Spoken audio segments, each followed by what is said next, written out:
Hello everybody, welcome to the Steckline Report.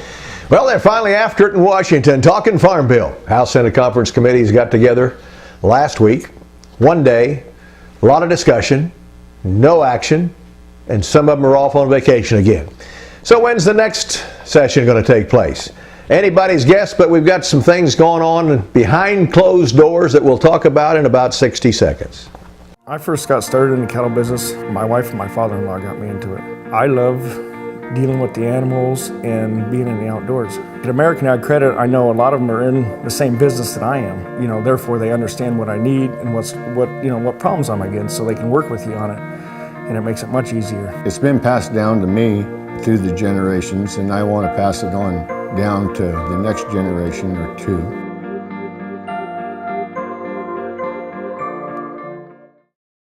For over 8 decades, America's farmers have counted on the little red tractor from Case IH, the Farmall, to help them make short work of their demanding chores. Well, Straub International can show you they aren't just for farms anymore. With horse ranging from 30 to 140, plus an army of attachments, a Farmall can tackle every chore on your to-do list, from hauling and mowing to loading and towing, and then some. Visit Straub International, your Case IH dealer at any of our 7 locations, to find a Farmall that's right for you.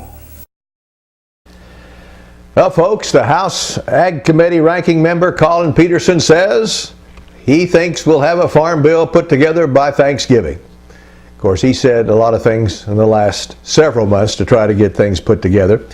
The hope is that the 4 agricultural leaders, 2 on the House and 2 on the Senate side of the conference committee, will get together this week and hash out a few of the problems that are supposedly left.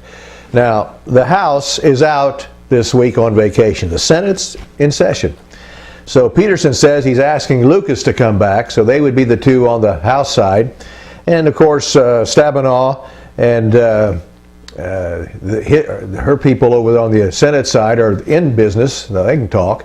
He says that the staff work has been done, so it doesn't need to be worked by staff. It needs to be worked by the key members, which are those 4 people, 2 on the House and 2 on the Senate side.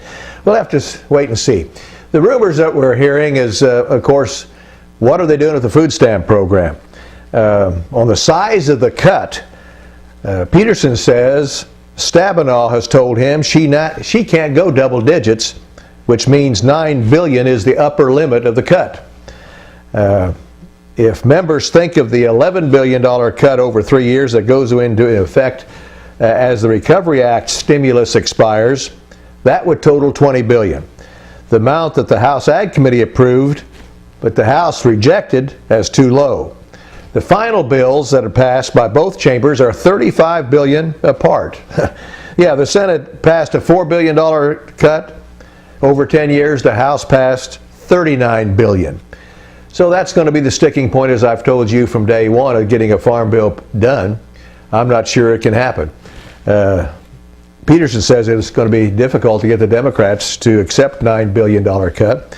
He also believes the bill will require conservation compliance for crop insurance because of it passed the Senate by a wide margin. That would require crop insurers to enforce the requirement.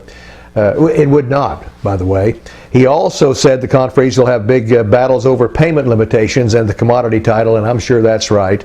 On dairy, this could be a bigger issue than I thought. Peterson said the conference committee will put forward the Dairy Security Act that was in the bill of the House Ag Committee, but amended on the House floor at Boehner's urging with a measure sponsored by Goodlatte. Peterson says it is his job to tell Boehner that the original bill will be in the conference report, and he'll make the case that the Dairy Security Act should be passed because it'll be only law for 5 years, and then becomes an insurance program run by the management agency of USDA. Premiums could go up, they say, at that time, but he believes the dairy farmers are going to participate because they'll understand its value.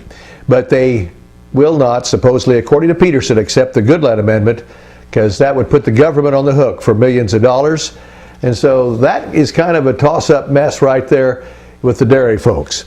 Now, he also noted that Congress has to act to do something, because at the end of the year, permanent law would go into effect, and that would mean an increase in milk prices big time, just as it would have, what was it, just a few months ago when they had to extend another year to stay away from that big jump in milk prices?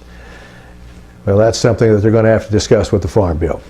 Looks like soybeans are being planted in Brazil at a record pace. They're getting their crop in ahead of normal and looking pretty good. But I got to tell you, as we have noted before, their wheat crop has been hit by freeze right at boot heading and flowering stage. Folks, they have a problem with their wheat crop. It destroyed many fields in their biggest wheat growing state of Parana. That's it for this time around. Hey folks, stay tuned to the next time. We'll see you then.